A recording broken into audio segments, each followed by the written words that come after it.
una flor. Ven, vamos a buscar una flor, ¿eh? Aquí como que no, hay un montón de ellas. Vamos a buscar una flor. ¿Ves? No sé si va a hablar. ¿Qué le pasa a este pequeño? ¿Qué te pica? ¿Pica?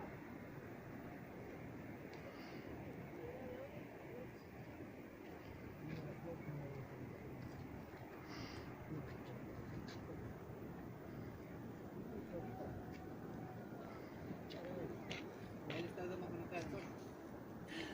Porque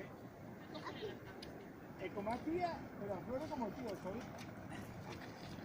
¿Cómo se llama la flor del toyo? ¿Cómo se llama la flor del toyo? Alecrín. Alecrín. Vamos a ver. Como lo de antes.